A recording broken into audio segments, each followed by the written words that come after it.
The backyard. The personal wonderland of suburban kids everywhere. A place of curiosity and imagination. A minefield of anthills and lost Hot Wheels. A peaceful refuge where the greatest childhood memories are made. Girls! She did it! Hello, my geeks and peeps, my explainers and entertainers, my little oodle ollies. Rebecca Parham here. Backyards are great. They have grass and trees and fences. To a kid, they could be the plains of Africa, the jungles of Papua New Guinea, the great wilderness of Alaska, or the perfect place for a treehouse. Can I just go on record to say that I freaking love treehouses? I mean, look at these. They're mystical and woodsy and full of character. And away from people. Look at this one. I want to live there. I want to hook it up with Wi-Fi and a sauna. I want all the local kids to call me the Witch of the Woods and tell stories about how I'll steal your toes if you get too close to my house. I want to be a ghost story. Wait, we're off topic. Backyards. A staple of suburban living. I lived in suburbia as a kid with all the trimmings. Neighborhood kids to play with, nearby woods to explore, a school I could walk to and from. And you can't forget your standard issue bully that lives up the street. My bully kid was named Jocko.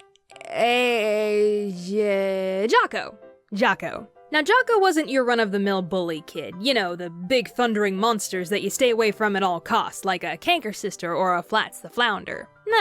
Jocko was more like Buford from Phineas and Ferb. Still a bully, but one that got involved in the adventures, and you invited over for a game of baseball sometimes. He was a weird one for sure. One time we were over at his house in his backyard, and he needed to, release the hounds. But instead of going inside and doing his business like a normal person, he popped a squat right there in the grass and made fertilizer. And then his dog ate it. He also once found a lighter in our backyard and decided that he wanted to make a campfire. And my sister and I were just like, yeah, sure, sounds fun. At some point during our tomfoolery of gathering things to incinerate in our campfire, Jocko wanted to act all tough, so he pointed the lighter at me and my sister and lit it. Just so happens, at that moment, my mom looked up from doing the dishes and saw that through the kitchen window, and she ran out screaming at us. Unsurprisingly, Jocko had to go home. Glad she caught us too, because we weren't even messing around at that point. We were gonna light a freaking pyre. Give the hellfire and brimstone preacher something to talk about, if you know what I mean. Lord, save us from the unholy demons known as the Parham children, thank you, Jesus. Actually, my dad did call me a firebug sometimes when I was a kid because I tended to like fire, and still kinda do. Hey, it's warm and pretty and gets rid of evidence. Everything you want in a boyfriend. But the big story that I remember about Jocko was the tree incident. One day, my sister and I were playing baseball with Jocko in our backyard when one of us hit the ball over the fence into the neighbor's yard. Our neighbor wasn't home and their backyard gate was locked, so Jocko came up with a bright idea. He began climbing our giant oak tree so he could swing over to the neighbor's tree, climb down and retrieve the ball, and Rachel and I just stood there watching him climb, periodically going, "You're gonna fall! We're gonna have to call the fire department to get you down!" Which I think only strengthened his resolve to make his brilliant plan work because he just kept climbing. Now strap in for this one, explainers, it gets good. When he got close to the neighbor's tree and was about 15 feet off the ground, he grabbed a pencil-thin branch in his hands and actually tried to swing to the neighbor's tree like he was freaking Tarzan! Apparently, Jocko has never seen a Wile E. Coyote cartoon because then he would have known better. Who says cartoons rot your brain? Guess what? The branch snapped!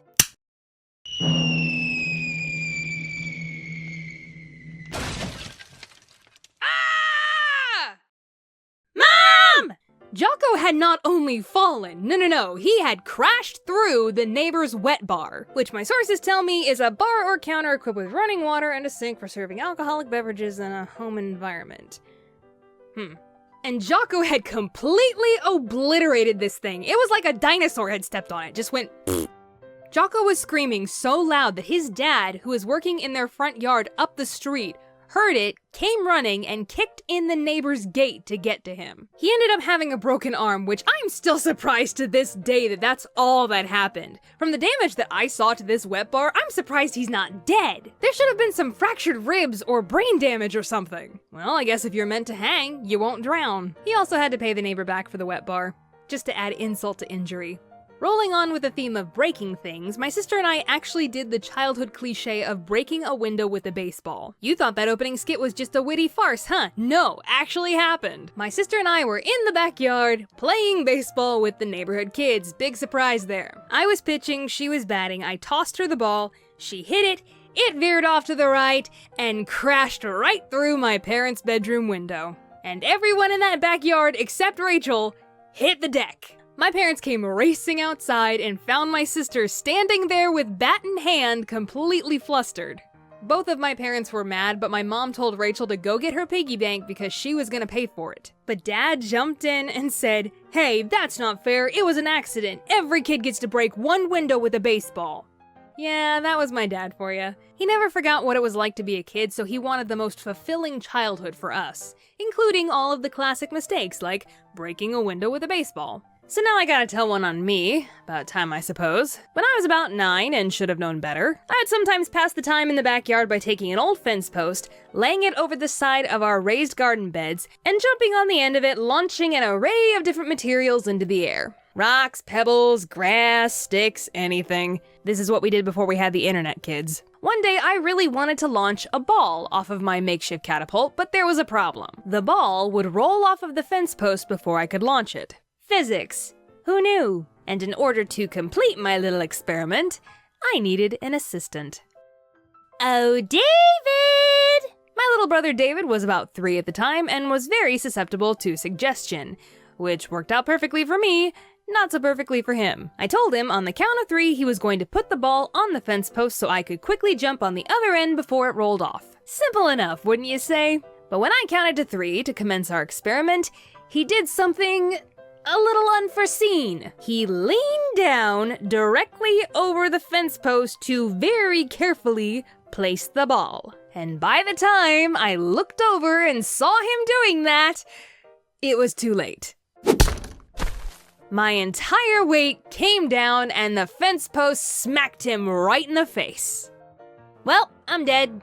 I bequeath everything to my Teddy Ruxpin. David rightfully screamed at the top of his lungs and ran inside to Mom and Dad, who were not happy at all. David's whole face swelled up and there was a puncture wound on his cheek that was maybe an inch away from his eye, and he still has a scar there to this day.